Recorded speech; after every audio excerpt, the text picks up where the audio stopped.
Hello. Hello, good morning. Buenos días. Good morning. Where are you from? From Obregón, Sonora, Mexico. Okay, right. Nice. I'm all the way in Mérida, so we're in different places. Nice. Very, very different places. Okay, I like Yes. that. Sam Castro and Mrs. Rose. Okay. Did you teach in a school, Sam? Jalapa, Veracruz. Okay. Nice. You can tell them. Hello, good morning. Good morning. We are a big group. We are a big group of teachers from Jalapa, Veracruz. Wow, From I Colegio can Americano de Jalapa. Wow, I can see you. Hello, everybody. Welcome. Hello. Nice to see you here. Nice to see you here. That's great. Thank you so much. Okay, so we have people from all over Mexico. That's wonderful. Okay, so we have people from Jalapa. We have people from Sonora. Where else do we have people from? Let's hear. Good morning, Miss Magdalena. Good morning. Where are you? Luz Also Maria. from Ciudad Obregón, Sonora. Okay, also from Sonora. I love the food over there. What's the weather like over there at the moment? At the moment, it's really nice. We're still Okay. in spring, but it's about to get really hot. Yeah, I can imagine. I can imagine. We're the same over here. Okay. So we are in extremes. All right. Well, let's get started. I know some people are still coming in, but let's get started so that we can actually cover what I would like to have clear.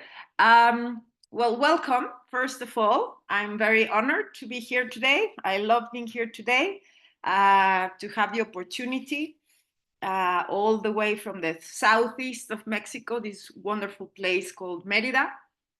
And I've been a teacher for a very long time, more years than I would like to count, actually. So we've been through many phases and many different techniques and many different approaches and so on. And today I would like to talk about project-based learning, PBL, which is so much in fashion and so productive and such a great way to teach, but it's still not a very simple thing to implement as such. It has its tricks and it's not an easy thing. Bueno, pero de hecho la íbamos a dar, creo, en español. Entonces vamos a, perdone. Vamos a darle entonces en español, si no tienen problema, porque me parece que por ahí había también partes que no eran. Disculpen, es la costumbre, que como teacher training siempre acaba uno haciéndola en inglés. I don't mind, whatever you prefer, ¿ok? Si alguien tiene como preferencia o algo, no hay ningún problema. Bien, de todos los que estamos aquí, ¿cuántos usan ya Project-Based Learning? Si pudieran mandarme alguna señalcita o cualquier cosita, lo agradecería muchísimo, como para darme una idea de cuántos de ustedes ya lo utilizan. A ver, los de la escuela pueden alzar la mano. Si ya utilizan Project-Based Learning. Ok, sí, ya por ahí hay quienes ya lo alzan, muy bien. Ok. Entonces, muchos de nosotros ya lo hemos tenido que integrar en aquí en Obregón, sí, muy bien. Ok, ya lo hemos integrado en nuestra manera de trabajar. Ok, esa era la pregunta más fácil. Ahora vamos con la pregunta menos fácil. ¿A quién de ustedes le gusta trabajar con Project-Based Learning? Porque una cosa es que lo hagamos y otra cosa es que lo disfrutemos. Ok, aquí hay quien sí, muy bien. ¿De la escuela alguna manita que se levanta? No muchas, es complicado a veces. Ok, por ahí hay algunas. Tomás Moro ya está por aquí. ¿Sabes qué? Ok. Bueno, es que ese es justamente muchas veces lo que yo he encontrado. Una cosa es que lo hagamos porque, pues, es la currícula, es la forma, es la nueva teoría, los chavos se van acostumbrando a trabajar de cierta manera. Y otra manera es que nosotros como docentes lo usemos por mucho convencimiento y disfrutándolo. Para mí, si tú no disfrutas lo que tú estás haciendo, en realidad no se transmite de la misma manera. Y creo que los estudiantes, los y las estudiantes pueden captar eso, esa parte que lo hacemos porque lo tenemos que hacer, pero no necesariamente lo estamos gozando. Entonces, la idea de hoy es darles algunos pasos justamente para poderlo disfrutar también ustedes en clase. Entonces vamos a ver, creo que todo empieza justamente con el docente. Déjenme irme a la siguiente. Ahora sí, cuando uno quiere que se pase a la siguiente, no se pasa. Vete a la 2. Ahí está. Y creo que todo empieza en parte por, aquí en Obregón sí nos gusta mucho. Muy bien, qué bueno que les guste mucho. Sería muy bueno ir sabiendo en el chat si me pueden ir diciendo qué es lo que más disfrutan de PBL, de Project Based Learning. Creo que una de las principales cosas justamente es las creencias que tenemos nosotros como docentes sobre justamente lo que es el aprendizaje, la capacidad de nuestros alumnos y de cómo los evaluamos. A veces la evaluación nos abruma porque, pues, y no es cosa nuestra, nos abruma porque, pues, tenemos que cumplir con la escuela, con SEP, con los papás, con, ¿no? Miles de cosas, y es complicado a veces no tener una manera más, digamos, estándar, un poco de evaluación, y estándar me refiero a tradicional, como que todavía nos ha costado trabajo como sistema educativo hacer este cambio, este switch de la evaluación. Entonces, en primer lugar, nuestras creencias sobre el aprendizaje. Las ideas que tenemos sobre cómo aprenden los estudiantes influyen mucho en nuestra manera de enseñar. Bien dicen que tendemos a enseñar de la manera en la que nosotros aprendimos y es difícil, ¿no? Me comentan aquí, Mrs. Rose, las habilidades que los alumnos demuestran al hacer proyectos aprenden haciendo. Sí, por supuesto, esa es una de las cosas que disfrutan. Qué bueno. Se demuestran muchas cosas porque aprenden haciendo las cosas, efectivamente. Y esto es parte del aprendizaje. A veces creemos que nosotros, incluso como papás, como mamás, ¿no? Tendemos a hacer las cosas por los hijos para que ellos vean cómo se hace, en vez de dejarlos ir experimentando y ver que tal vez tienen otra manera de hacerlo, pero igual puede funcionar. Digo, algo que no los ponga, por supuesto, en riesgo ni nada por el estilo, pero en general tendemos a hacer nosotros de la manera en que nosotros sabemos hacerlo. Entonces, esa es una de las primeras creencias que tenemos que tener muy conscientes. Otra creencia, y me encanta lo que acaba de poner Mrs. Rose, porque justo va con esto, sobre la capacidad de nuestros estudiantes, ¿no? Nuestra percepción sobre el potencial de los estudiantes puede crear profecías autocumplidas en el aula, tanto positivas como negativas. Cuando una maestra, un maestro realmente cree que los alumnos pueden hacer las cosas, se nota cuando un maestro cree en ti. Y esto, recuerden ustedes, algún maestro que haya tenido fe en ustedes, uno lo siente. Pero también cuando alguien está dudoso, también se siente como alumno, dice uno, ok, lo percibe uno. Entonces, esto es muy importante, la creencia nuestra sobre lo que van a poder hacer. Y finalmente, como les decía, las creencias sobre la evaluación, ¿no? Entonces, no sabemos bien cómo medir el progreso y el éxito de nuestros alumnos porque es difícil poner a veces un número o poner a veces algo en algo que es bastante intangible, pero que nosotros a veces podemos ir reconociendo dentro del trabajo por proyectos, ¿no? Si alguien tiene cualquier duda, cualquier comentario, por favor, no duden en abrir sus micrófonos y comentarlo. es muy importante. Entonces, muchas veces, como les decía, las creencias del docente afectan el proceso de aprendizaje del estudiante, incluso si el maestro no se da cuenta, ¿no? Las creencias limitantes del profesor pueden limitar inconscientemente el aprendizaje de los estudiantes, de la misma manera que una fe real en lo que los alumnos pueden hacer, en lo que los estudiantes pueden hacer, realmente puede potenciar esto. Justamente una creencia potenciadora es la mentalidad positiva del docente, fomenta un ambiente de aprendizaje más efectivo y motivador, incluso para el docente. No sé si les ha pasado a aquellos que ya tengan la experiencia trabajando con trabajo por proyectos, pero a mí sí me ha pasado muchas veces que alguien hace una pregunta, el tema, lo que está aprendiendo, los lleva a hacer una pregunta que yo misma no tengo ni la más remota idea cómo contestar. Son cosas que yo misma no sé. Y eso es muy motivante porque entonces entre todos podemos aprender más, ya sea que uno se integre de alguna manera al proyecto, investigando la parte nuestra que nos toca, o incluso pidiéndole a ellos que investiguen más al respecto, incluso si el proyecto se desvía un poquito, pero se vuelve muy interesante. Entonces, justamente estas creencias potenciadoras, incluso para nosotros, son realmente importantes.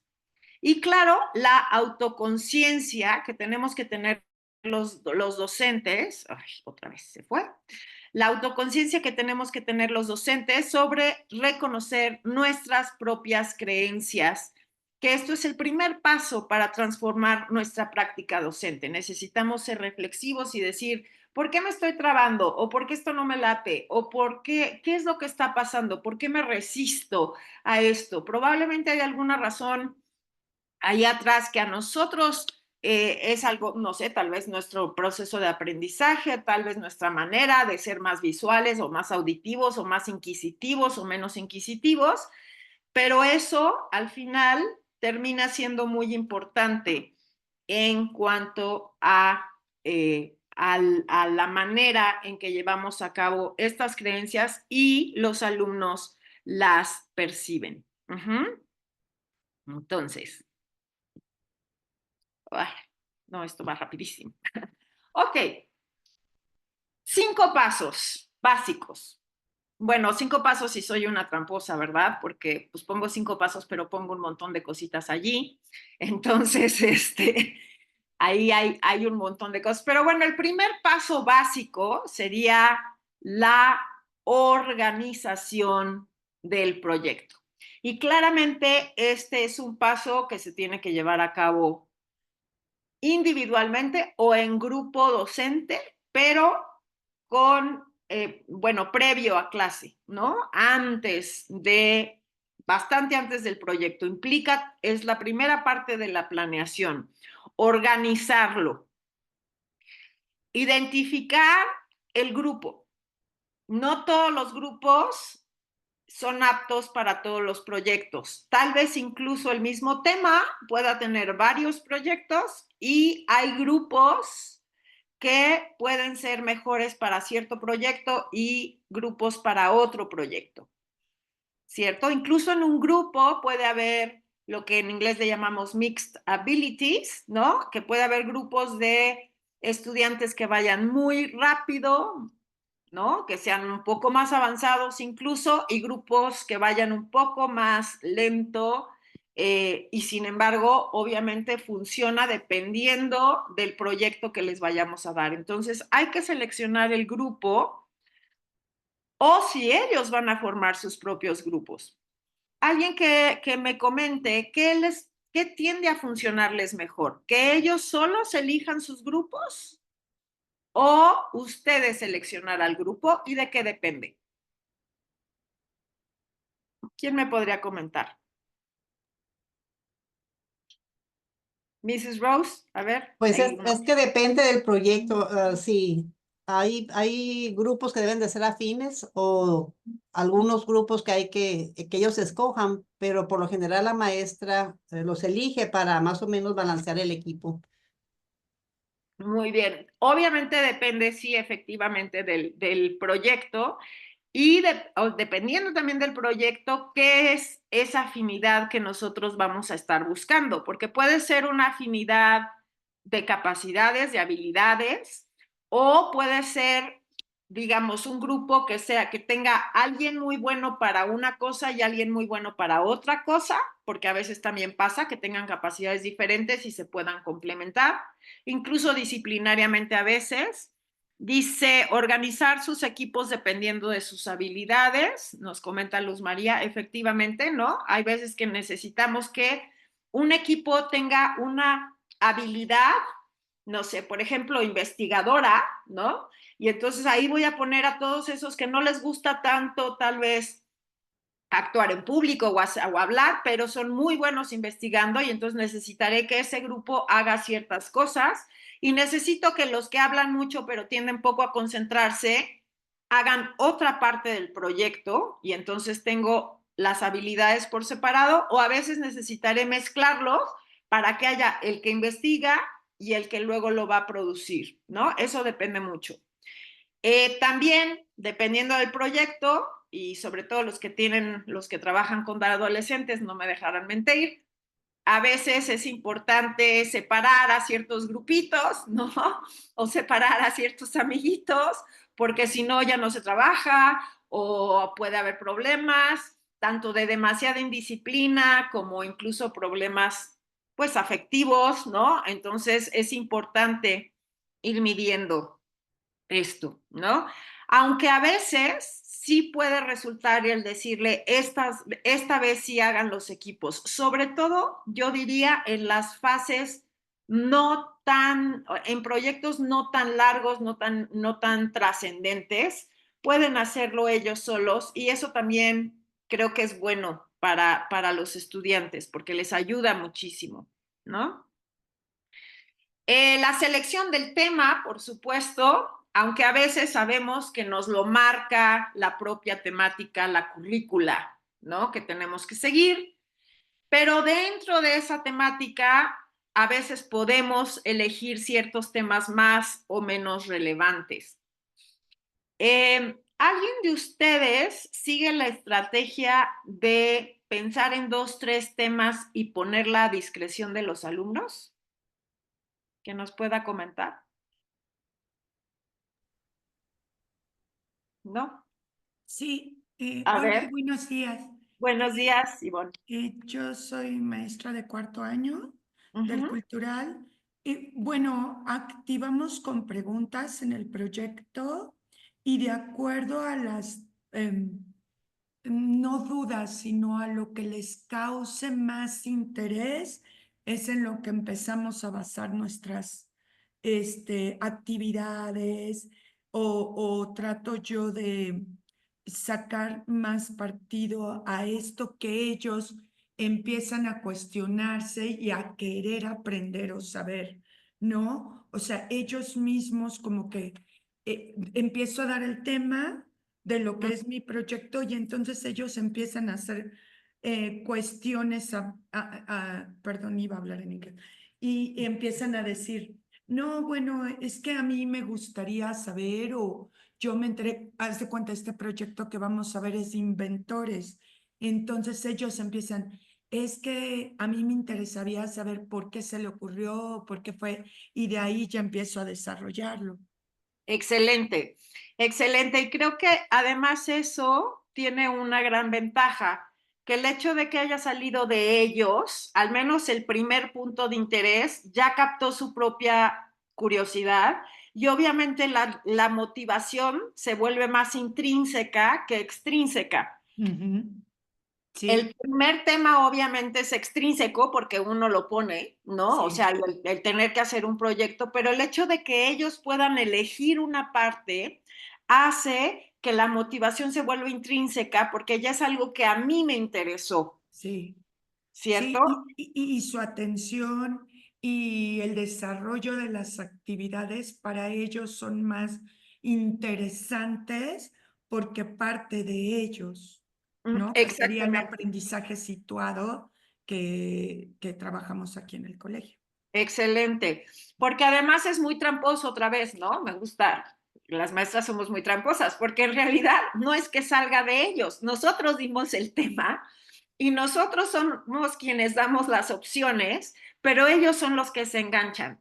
Sí, E bueno, porque incluso, tenemos que seguir la currícula del colegio, ¿no? O de por lo que supuesto, tenemos por nosotros. supuesto. Por eso es que nosotros tenemos que imponer el tema, pero de ahí ya parte de ellos. Exactamente, y eso es lo que lo hace muy interesante y muy enriquecedor además, porque dentro del tema pues hay muchas vertientes y muchas posibilidades. Y ahí es donde todos podemos acabar aprendiendo algo sobre el mismo tema, pero con diferentes cosas. Inclusive ahí se pueden ver las habilidades de los estudiantes. Y ahí es donde nuestra propia creencia en los estudiantes, en esa actitud positiva, en ese sí algo les va a interesar, puede hacer un cambio muy grande, ¿no? Puede hacer realmente una diferencia. Ok, ¿qué hay que hacer? Normalmente es buena idea escribir un prólogo o una introducción, algo muy sencillo que explique así la importancia del tema, en un lenguaje muy adecuado para ellos, que los enganche en este es el tema, aunque ustedes se van a ir por la vertiente que ustedes vayan prefiriendo, si es que hay esa posibilidad, pero esta es la importancia del tema. Piensen ustedes, ahora no necesito comentarles que todos los alumnos viven en las redes sociales, ¿no? Se la viven en TikTok y si ustedes se fijan, yo he estado observando bastante, siempre hay una pequeña introducción en forma de diálogo normalmente, ¿no? Tú quieres hacer esto y entonces justamente te integran en el tema. Estaría pensando en una muy pequeña introducción de este estilo. Incluso se puede hacer en una presentación que sea previo a justamente lo que nos comentaba Ivonne, ¿no? De decir, bueno, ¿dónde están las diferentes preguntas o por dónde cada quien se va interesando antes de discutirlo? Sí, exactamente, Mrs. Rhodes. Se les da el tema y los alumnos tienen libertad de seguir el camino que más les guste. Esa sería justamente la idea de dar este prólogo, ¿no? Esta pequeña introducción. Y bueno, habría que determinar qué colaboraciones se dan, identificar qué asignaturas se pueden integrar, porque obviamente pues pueden salir todo tipo de temas, pero hay temas que no podemos integrar, entonces ver dentro de ello cuáles sí y a qué grupo le queda mejor cada tema para ir invitándolos a participar en el proyecto. Y todavía estamos en la fase de planeación, ¿no? De organización. Obviamente habría que definir las competencias, ¿no? ¿Qué habilidades necesito? No, pues acá necesito que haya mucho pensamiento crítico. Acá necesito que que sepan desarrollar temas y ponerlos en orden coherente. Acá necesito que sepan expresarlo lingüísticamente de una manera más elegante. Acá necesito que, etcétera, ¿no? ¿Qué habilidades necesito que se vayan desarrollando? Visualiza los productos. ¿Qué entregables? Me acuerdo mucho en un trabajo que decía, ¿cuáles son tus entregables?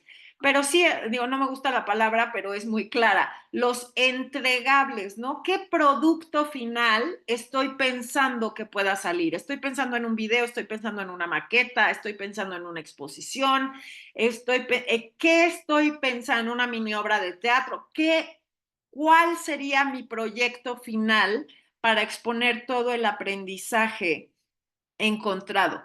Obviamente, esto puede cambiar, ¿no? Tenemos que pensar que la posibilidad, ahí tenemos que ser muy flexibles porque una cosa es lo que nosotros imaginamos y otra muy diferente lo que nuestros estudiantes pueden imaginar también. Y muchas veces nos sorprenden, no me dejarán mentir. Muchas veces ellos van mucho más allá que nosotros porque se les ocurren muchas más cosas. Y si están entusiasmados, bueno, van a ser un mundo de cosas. Entonces, tenemos que tener muy claro que hay una flexibilidad.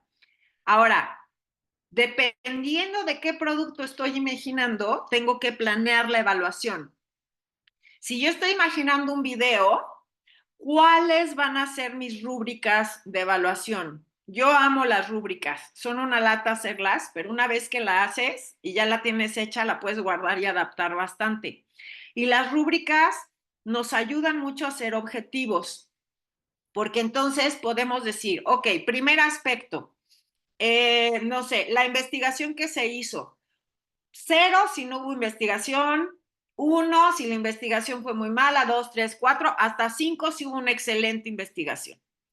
2, no sé, la calidad del video está bien hecho, tiene buen diálogo, etcétera, pero cada aspecto lo puedo ir poniendo. Entonces, si yo creo una rúbrica, puedo ir poniendo los aspectos a evaluar y los diferentes puntos de 0 a 5 o de 0 a 4, lo que a mí se me ocurra. A mí me funciona más poner menos de 10 en general. Entonces, yo lo suelo hacer de 0 a 4 o de 0 a 5 máximo y luego hacer una suma. Si digamos, tengo 6 aspectos y eran del 0 al 4, voy a tener hasta 6 por 4, 24 puntos y ya nada más hago una regla de 3 para sacar un porcentaje, por ejemplo, ¿no? Pero sí pensar bien qué aspectos voy a evaluar punto por punto y qué peso le voy a dar a cada uno, ¿no? Habrá puntos que tengan más peso que otros, tal vez. La evaluación colaborativa también es muy importante, ¿no? ¿Cómo voy a evaluar la colaboración de los equipos? Porque a veces suele pasar, hay 1 o 2 estudiantes que hacen 1000 cosas y otros 2 que se dejan llevar nadando de muertito, ¿no? Entonces, ¿cómo voy a estar evaluando eso? ¿No? Voy a evaluar la participación, los voy a estar monitoreando, voy a pedir entregables, cómo voy a hablar con ellos, etcétera. ¿Cómo voy a evaluar esta parte colaborativa y que los estudiantes sepan que se va a evaluar esta parte también? No solo el producto final, sino la evaluación colaborativa. Y finalmente, la evaluación individual. A mí me gusta mucho hacerla también reflexiva, de tal manera que ellos mismos hagan una autoevaluación y luego, si tengo la oportunidad, hacer con ellos algún tipo de retroalimentación y ya poner, digamos, 50-50, un 50-50, lo que pensó la persona y lo que yo misma puedo comentar al respecto, ¿no? Pero todo esto entra dentro de la organización. Claramente, sí es mucha chamba, pero va a valer la pena. Y si yo la hago bien desde el principio, ya la tengo hecha. No voy a tener que hacer una cada vez, sino que ya la tengo, ahora ya se pueden guardar en tantos lugares, ¿verdad? Y es tan fácil adaptarla. Yo recuerdo, yo empecé a dar clases cuando todavía no existía eso y se sacaban 3000 fotocopias y había que rehacerlo y no era fácil. Ahora ya todo se puede hacer y rehacer y compartir en el Drive y que todo el mundo aporte y es una maravilla, ¿no? ¿Algún comentario sobre la evaluación, sobre la organización? ¿Algo? ¿No? Muy bien, seguimos entonces. Uy, ya se fue. Sí, vamos a ver, slideshow. A ver si ya se pone bien. Listo. Paso 2 ya es en sí la investigación. Aquí les voy a pedir una disculpa porque se me fue más texto de la cuenta, pero bueno. La investigación. Y aquí les voy a compartir cosas que creo que han funcionado o a mí me han funcionado bastante bien. Yo recuerdo cuando yo empecé a hacer PBL, era complejo pensar en las fuentes y normalmente solía pensar en fuentes muy formales de información que se volvían imposibles porque los estudiantes no les encantaban. A mí me gusta mucho investigar de manera muy académica, pero no todo mundo somos así. Entonces aprendí que funciona mucho seleccionar recursos, y de hecho le puse más recursos de lectura ligera sobre el tema, ligera, que les dé una idea de lo que es. Pueden ser desde tipo folletos, digo, ahora en línea y todo, ¿no? Pero cuestiones que sean todavía muy ligeras al respecto. Y uno profundo, que sea realmente reliable, ¿no? Que sea realmente confiable en ese sentido. Sí, no sé, tal vez un buen artículo, que haya habido algo por el estilo. Y 3 vínculos de fuentes confiables donde discutan el tema. YouTube, TikTok, hasta Threads ahora funciona, ¿no? Instagram, lo que sea, pero buscar 3 que nosotros sepamos que son confiables, porque pues obviamente en Internet se encuentra de todo, ¿no? Hay desde los terraplanistas hasta lo que ustedes quieran. Entonces, 3 fuentes confiables que hablen sobre el tema. Esto los estudiantes van a disfrutarlo porque creo que es de lo que más les capta la atención, mucho más que la lectura. Entonces, es importante que también se les incluya. Luego, sería importante determinar qué constituye una fuente confiable de información. ¿Por qué? Porque los alumnos van a llegar a 20,000 otras fuentes. Entonces, será importante decirles a los estudiantes, ojo, ¿qué es confiable? ¿Qué significa que sea confiable? ¿En quién sí puedo confiar? ¿Cómo le hago para determinarlo? Especialmente porque a ellos les va a dar curiosidad ciertas cosas, no necesariamente lo que nosotros investigamos. Entonces, es importante que ellos sepan buscar la información confiable, ¿cierto? Ahí eso va a ser muy importante.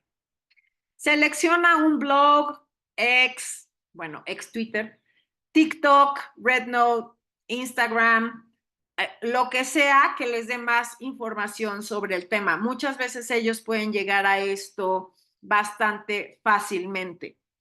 Ok, ahora, justamente, ¿se acuerdan de la organización que nosotros ya habíamos imaginado los productos a entregar? Este sería el momento de darles a ellos la opción para decir qué producto quieren. Nosotros podemos darles ideas y ellos pueden también salir con otros. Lo muy importante en este caso es que ustedes como docentes tengan los objetivos muy claros, porque entonces van a poder determinar si un producto sí funciona o no. ¿Ok? Si es importante o no importante. Y qué cosas se pueden trabajar de manera individual y qué cosas se pueden trabajar en equipo. No todo es trabajable en equipo. Hay cosas que es importante que ellos hagan de manera individual. Esto va a determinar, obviamente, la evaluación, ¿no? Y determinar cómo evaluarán su trabajo colaborativo y cómo evaluarán su aprendizaje individual, que claramente ustedes ya tienen en la primera organización. Esta parte de la investigación, en una buena parte es de ustedes, ¿no? El tener ya ciertas fuentes, y otra parte también podemos ya hacerla con ellos e insistirles en qué es una fuente confiable, qué productos pueden esperar hacer. Y el tercer paso, ahora sí, hands-on, la creación del producto, ¿no? Enlistar los recursos, y aquí obviamente van a estar los de ustedes, pero también puede haber unos de ellos, si ya pasaron por ese filtro de qué es válido y qué no es válido. Qué sí es confiable, qué no es confiable. Hay que identificar recursos digitales y físicos, ¿no? Hay algunos que serán físicos, incluso visitas, ¿no? Pueden ser muchas veces, no sé, ir a un museo, un lugar insight o ir a visitar X sitio arqueológico, no sé, lo que sea, sitio arqueológico, lugar natural, bosque, lo que sea que se esté investigando, es importante también considerar eso, si hay la posibilidad de hacer un field trip. Balancear las opciones, ¿no? Balancear, ok, que haya cuestiones en línea, algunos en físico y algunos nuestros, algunos de ellos, que puedan ir saliendo un filtro, un buen filtro. Pueden ayudar, puse aquí como 4, los recursos tutoriales, 2 o 3 videos que pueden hacer las veces de tutor para que comprendan cómo utilizar una plataforma o cómo gestionar el canal de comunicación o cómo solicitar un apoyo por parte de una institución, etcétera. Esto puede ser muy útil porque les releva a ustedes de toda la responsabilidad tutorial. Es importante porque nosotros no sabemos todo. Es importante que se apoyen en todos esos tutores que también existen en línea, en la misma escuela, en la misma institución y que pueden ayudarles a ustedes a hacer estas tutorías para el proyecto. Determinar las microetapas, cuándo se va a planear, cuándo se va a hacer y cuándo se va a evaluar y mejorar el producto. Porque si no, se nos va el tiempo en planeación, se nos va el tiempo en hacer cosas y luego ya no nos da tiempo de mejorarlo o nada más sale algo y luego nos pasamos rehaciendo las cosas. Entonces es importante determinar las microetapas. Esta etapa me voy a llevar tanto tiempo, esta etapa me voy a llevar tanto otro tiempo, le voy a dedicar tantas clases, la voy a ver de esta manera con ellos. Y para evaluarlo, obviamente es lo mismo que ya había yo determinado, cómo voy a evaluar cada paso y siempre recordar la evaluación colaborativa y la evaluación individual. No sé si hasta aquí hay alguna duda, algún comentario, alguna aportación, alguien que nos pueda dar algún ejemplo de algo que le haya resultado o de algo que no haya resultado, porque muchas veces esos ejemplos de cosas que no resultan también son muy útiles. No hagan esto porque no funciona, ¿no? Entonces, alguien que pueda tener un ejemplo, algo que nos pueda aportar.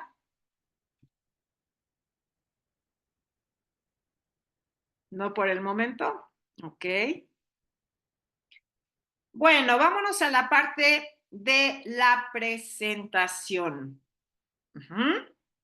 Genera el espacio en el que estos productos puedan ser presentados, compartidos, demostrados.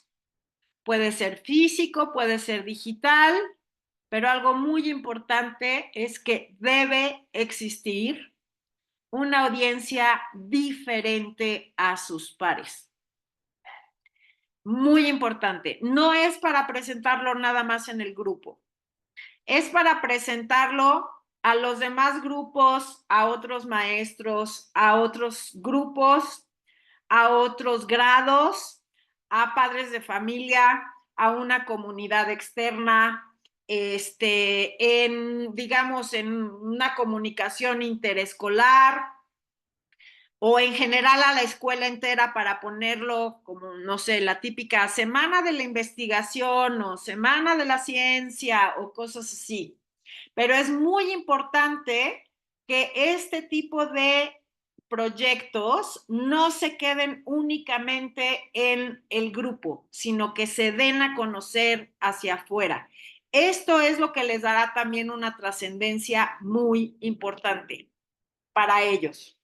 Ya sea que se transmita el video o se ponga el video en las redes sociales del colegio y entonces se les diga a los papás que va a haber un live y luego se va a quedar ahí. O invitar a la comunidad a X día en X horario.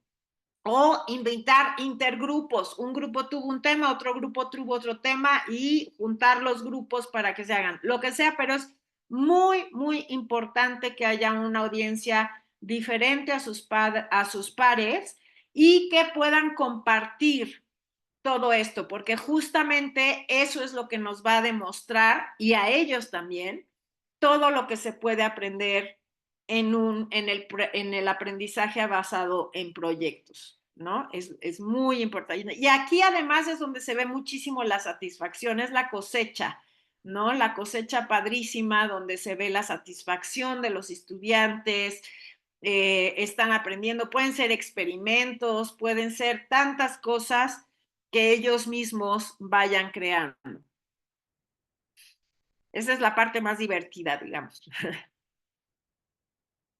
Y finalmente, la parte que también es necesaria, que sería la evaluación del proyecto.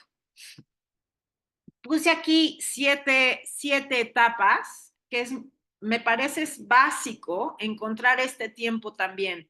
Solemos quedarnos en que el último paso sea la presentación. Ya acabamos el proyecto, ya lo terminé, ya lo presenté, ya.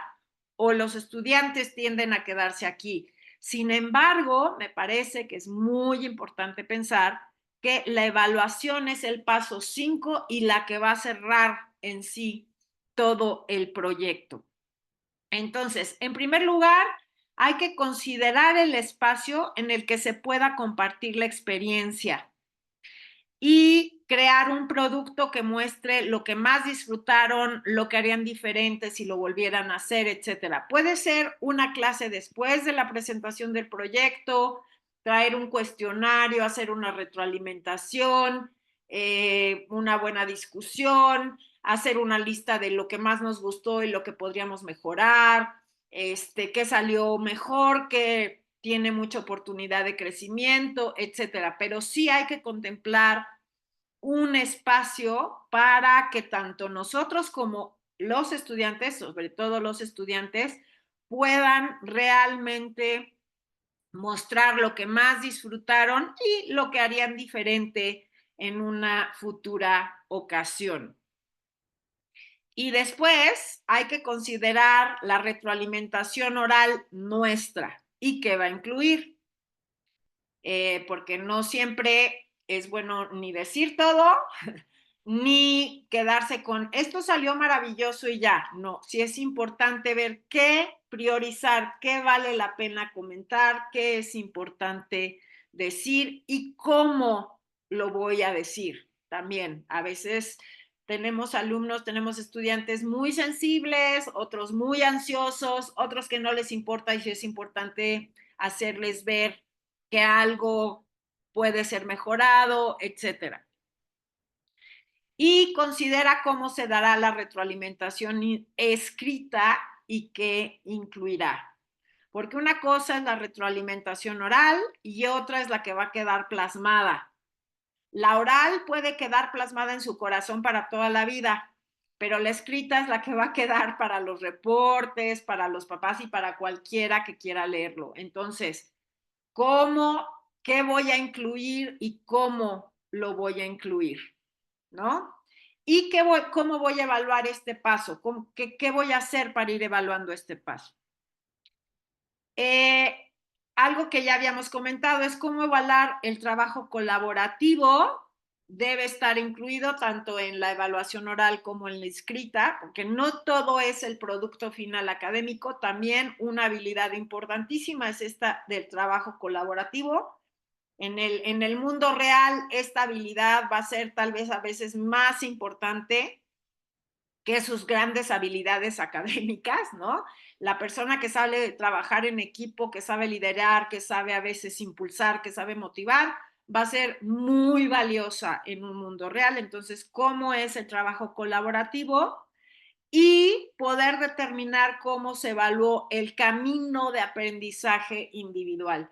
Y ojo, a mí me gusta poner esto del el camino de aprendizaje, porque no todo mundo caminamos al mismo paso, porque a veces los primeros pasos son más difíciles y una vez que agarra uno el trote ya se va uno como hilo de seda, porque a veces los pasos finales son más difíciles para algunos que llevan un paso constante, pero al final ya están por desfallecer o ya se desmotivaron.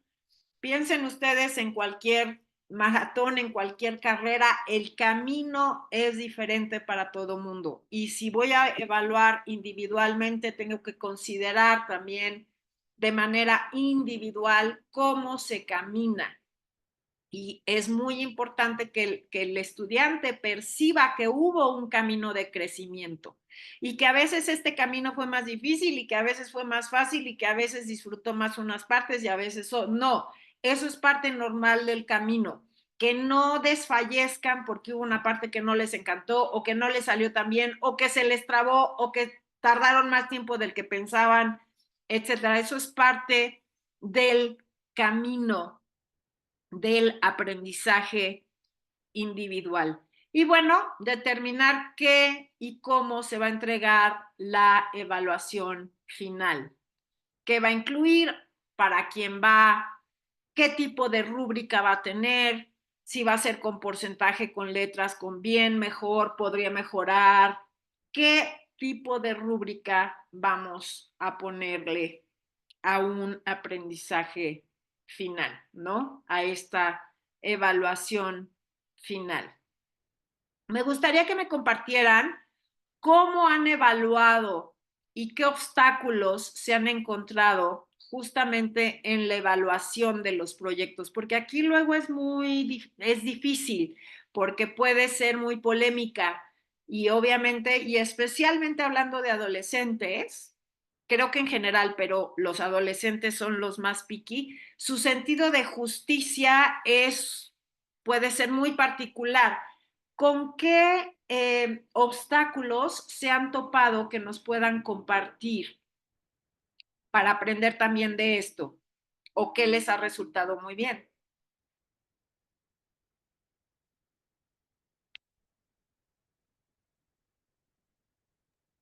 Tenemos una escuela entera. Sí, adelante, Ivor, por favor. Bueno, yo no tengo adolescentes, insisto, es cuarto año de primaria, entonces, ¿qué obstáculos?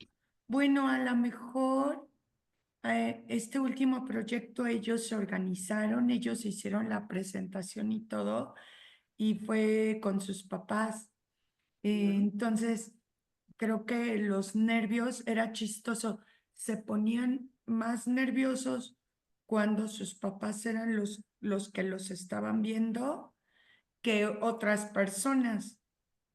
Entonces siento que a veces como que se hacían bolas o se les olvidaba lo que tenían que hablar o algo. Ese fue el tipo de obstáculo que observé.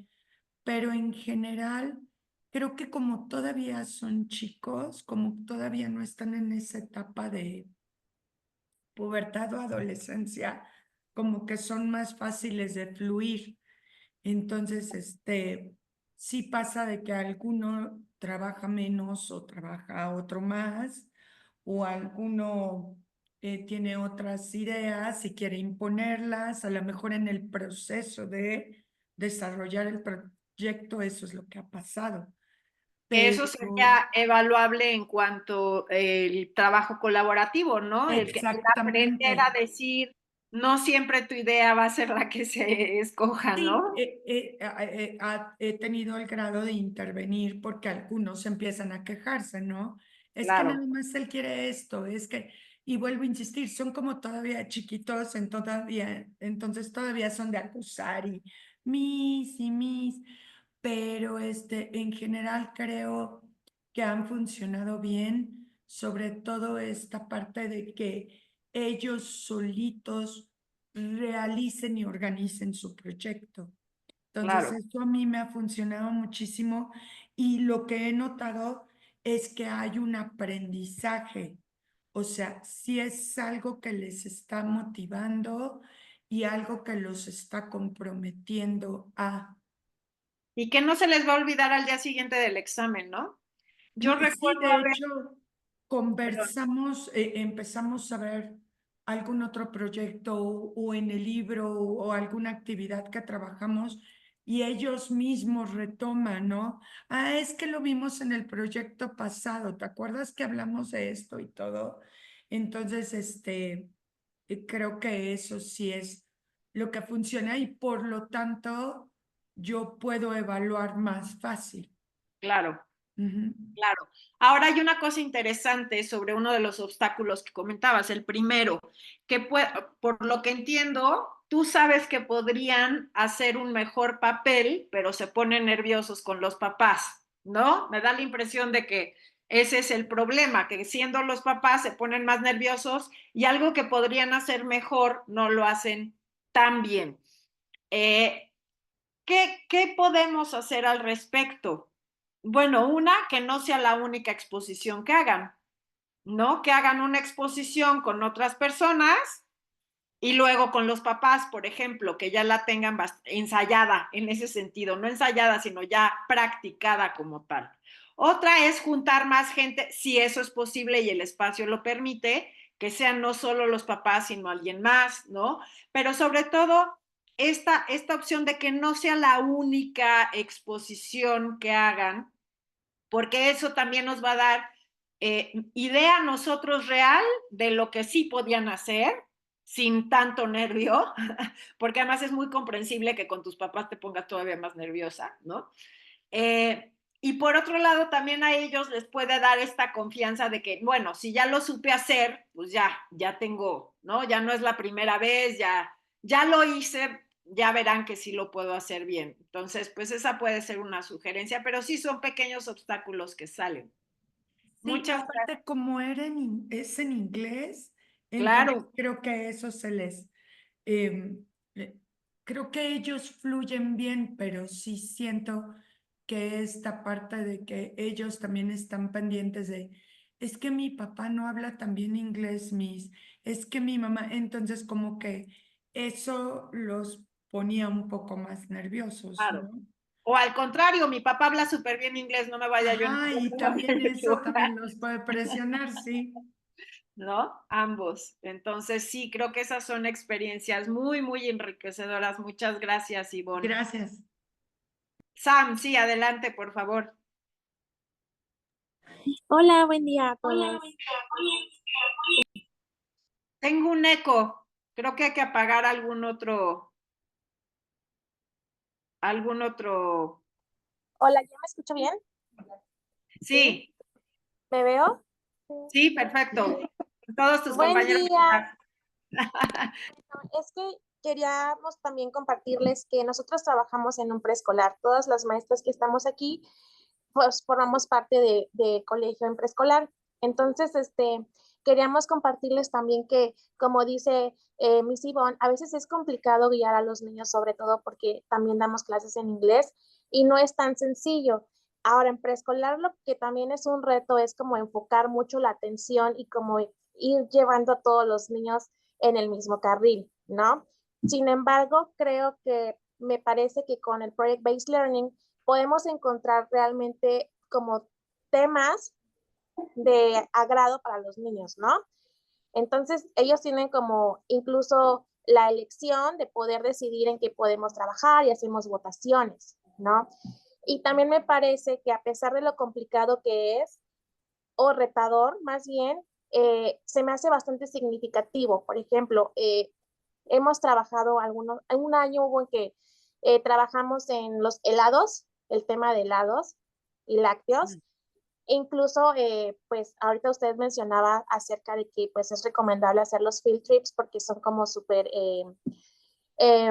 aportan mucho a la experiencia y entonces en este caso lo que hicimos fue pues que nuestra directora nos ayudó bastante, nos apoyó y trajimos al señor que hace los helados al colegio. Qué padre. Entonces, sí es bastante retador el proceso de llegar, pero al final cuando lo logramos y tenemos como la evaluación o la oportunidad de que ellos puedan expresarse y producir sus conocimientos, pues bueno, es muy satisfactorio. Sí puedo compartir desde mi experiencia que algo complicado es cuando queremos escuchar cuando les preguntamos a los niños, a ver, ¿y tú qué aprendiste? ¿Y qué te gustó más? Y esto, ellos entienden y a veces lo complicado es que ellos puedan expresarse en inglés, ¿no? Porque son chiquitos, nos están entendiendo, pero creo que tenemos que ser muy pacientes y con los años pues eso hemos aprendido, a esto nos hemos enfrentado, pero al final sabemos que realmente pues sí están adquiriendo un conocimiento significativo, ¿no? Entonces, queríamos compartirles que pues así también en el kinder es complicado, trabajar. Sabemos que nuestros alumnos en el futuro no van a enfrentar como tantas situaciones comprendiendo el inglés en su mente, pero es difícil, ¿no? El proceso de llevarlos paso a paso, pero estos proyectos sí ciertamente nos han ayudado mucho. Claro, felicidades, qué padre proyecto. Además, como dices, muy, muy significativo y memorable, además, ¿no? Para toda la vida se van a acordar del Señor de los helados. Eso es algo que no se olvida nunca. Para toda la vida va a ser, sí, y entonces fue el Señor y yo aprendí que lo hacían así. Es algo maravilloso, me parece un proyecto interesantísimo y qué padre que lo puedan manejar así. Me queda claro la parte lingüística y que me imagino que acaban haciendo una mezcla de inglés con español muy simpática, ¿no? Sí, porque es interesante porque, por ejemplo, cuando terminamos el proyecto, les compartimos que les hacemos como un cuestionario y ciertos alumnos están encargados de decir, ok, tú vas a preguntar esto al señor, ¿no? Son preguntas que ya tenemos listas, ¿no? Pero, por ejemplo, Claro. ¿qué sabores hace de helado? Entonces, ellos tienen opción múltiple y les ponemos como chocolate, así que limón, vainilla, y entonces ya de lo que van escuchando, ahí les vamos nosotros como que, el señor dijo que lemon, entonces allá le ponen así que lo marcan, y pues eso los hace más parte de, ¿no? Del proyecto. Y y tenemos también otros amigos que en el momento les salen las preguntas y pues obviamente les vamos asistiendo. Y sí, no es sencillo porque no estamos en el contexto en el que hablamos inglés todos, ¿no? Pero bueno, el señor de los helados y los expertos que nos han acompañado son muy comprensibles, son muy agradables y pues nos tienen mucha paciencia y eso también se agradece, ¿no? Claro. Y yo inclusive, y esto sería una pregunta que yo les dejo ahí al aire a veces, ¿no? Para que ustedes también la comenten. A veces puede ser que cierta información no necesariamente tenga que estar toda en inglés. Si hay algo muy, muy valioso, puede ser que valga la pena, si el señor de los helados solo hablaba en español, darles el handout en inglés, ¿no? Con lemon chocolate, vanilla and strawberry, aunque el señor vaya diciendo vainilla, chocolate, y ellos pueden de todas maneras, y tratar de que cuando uno hace el feedback ya sea obviamente en inglés. Pero esto es una realidad del trabajo, ¿no? Uno busca información y a veces no la encuentra en español y la encuentras en inglés, o no la encuentras en inglés y la encuentras en español, o si alguien habla otro idioma, se encuentra en otro idioma, ¿no? O sea, esto es una realidad. Entonces, también qué padre que lo puedan integrar de la mejor manera, pero pues también esa pregunta, ¿no? Si es válido también tener fuentes que no necesariamente sean el 100% en el idioma, pero que les vaya a dejar lo suficiente sobre el proyecto para que sea significativo, memorable, confiable la información y la puedan ellos adaptar después a la hora de presentarlo, sobre todo en la parte de investigación, y que en la parte de presentarlo ya lo puedan ellos traducir y soltar de esta manera, ¿no? Qué Sí, buena experiencia. sí, gracias, porque pues sí, la mayoría de bueno, todos los expertos son en español y pues nada más finalmente compartirles por si les funciona de TIVA a las maestras que también están aquí, pues también hemos visitado una pizzería, una cafetería y entonces pues si les en algún momento dicen, ¿en qué puedo trabajar? Pues bueno, ojalá que les funcione. Muchas gracias. Excelente. ¿No? Habría que trabajar nada más el vocabulario esencial, sobre todo en preescolar, ¿no? El vocabulario esencial que es el que necesito que ellos ya manejen y lo demás como sea. Muy bien, muchísimas gracias. No sé si hay alguien más que nos pueda compartir alguna buena historia así de éxito o de problemas, porque también se vale.